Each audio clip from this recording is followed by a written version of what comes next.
anụtalụ m ezigbo di ife m chọrọ, ife arụ m chọrọ. In fact,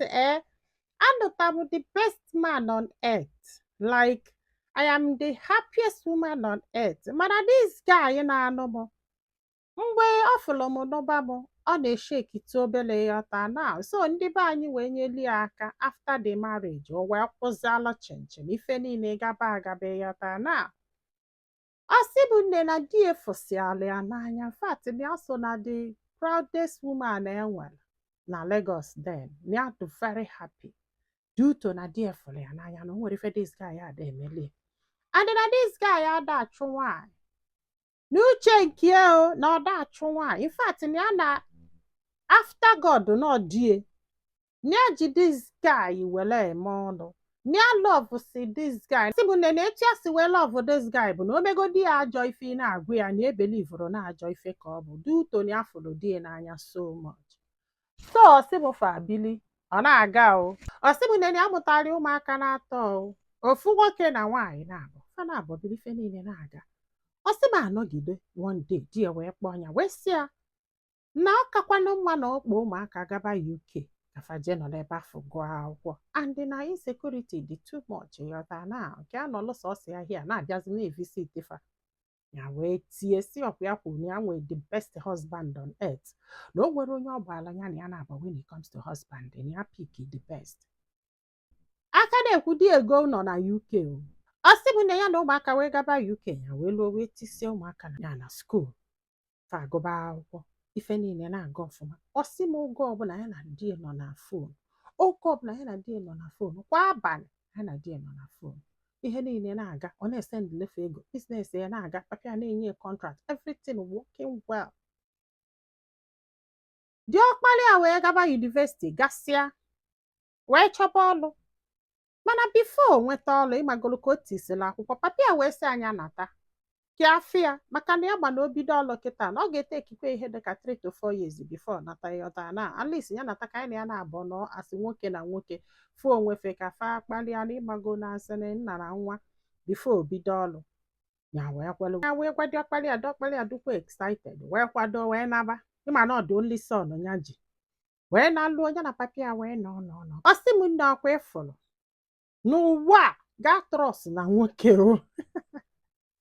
ka e gwara wa trọst nwoke n'ụwa nne ya dị redi inye ndụ ya maka die etu ya si wee fụ this guy n'anya like na ya dị redi tụma ife ga-emeda guy na-enye ndụ ya maka die na the guy ada eme ya ajọ ife n'iru ya like ife sọrọ anya mee na ọ dị oke. Ọ na-ama ife di ya gwara nwa ya nwoke na o nwere ebe a chọọ idi ya wee je ịghọta kịta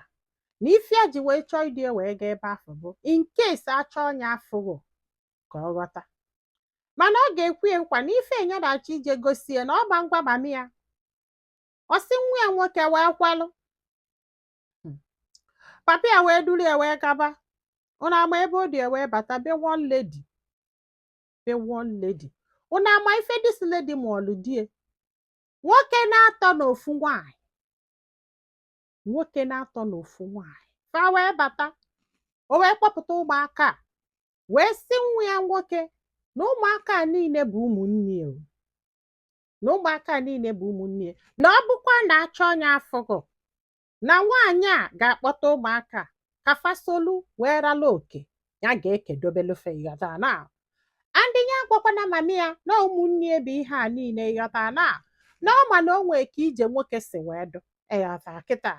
na ọ bụgolu adọlt na o kwesịrị ịghọta. O si bụ diọkpali akụjasịla akụja na diọkpali enwere ike ibelivu. Ọ si ya chekwela o na isi na ọ gị gbụrụ ụmụaka niile. Ọ si ị na-anụ mama fa anụ. Ọ sị bana ya da anụ mama fa anụ o mana ife ọ mụọrịa bụ ụmụ 4. This woman sị ya bụrụ ụmụ na-atọ wee bido wee nwebe nsogbu ịghọtago na mgbe ya na-enwe nsogbu ya na-epush ka agbalụ ma ya ga-amụtakwu nwa ọbụgodo usoro oge maka na fa ji ego nwere fa ji ego eme di esi anya hapụ anya bada na onwe ya bada anya hapụ na ofu nwa ezugo na nsogbu adọrọ ofu nwa isi oke ya na-epush ọjụọ ya sị ka emezi ọjụ si anya hapụ ife a na ofu nwa ezugo kedu ife a ji nwa nwa eme ọkwa eme kafa na bọgụ kafa mee nna kafa mee ibie ya wee shọtụọ nke afọ down wee yọba nwa ya nwoke yọsa anya sị anya agwana ya ọ marọ na ọ traumatizela nwa regardless na adult ka ọ bụ nwa ya nwoke wee jesie wee bata wee kpọọ ya wee sị ya mama na o nwere ife achọrọ egwu ya mana ọ ga-epromise na ọ banji wee nwee okwu wit papia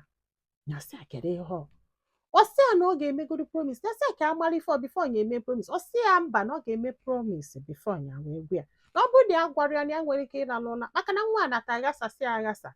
ọ dịrọ ka mmadụ abalị ọ na-adagharị ya na-asị kedu ife mee na Naijiria ịghara arụ ọsịwa ka ife mekwe nunu na o kwere ekwu ife o wee bịa ka open up wee sị ya na papia ga-eje ebe one lady kpaa afa the lady na ife papia na-akpọ the lady bụ selesele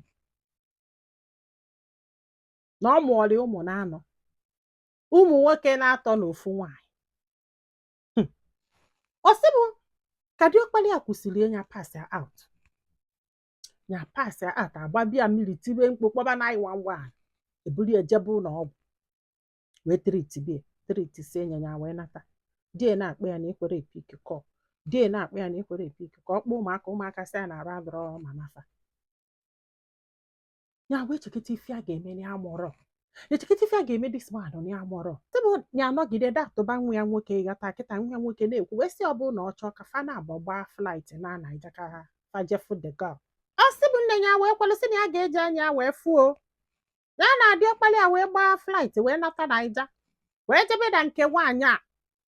wee luo wee fụ ụmụaka na-anọ ọnụnwa carbon copy die ya wee jụba the woman wee kọba etufasi wee kwu nwunye ejikwa nwee nsogbu ya amụzina ya nọ ka mụsigo ya mụọla ya nwa wee si that na ọnya na-ete ekike arọ for ụmụaka for that long ya na azụfa na agwa ya na akata everything about this kids without agwaghị nyanwa ya wee fụsịa the woman wee sị anyị agwakwana di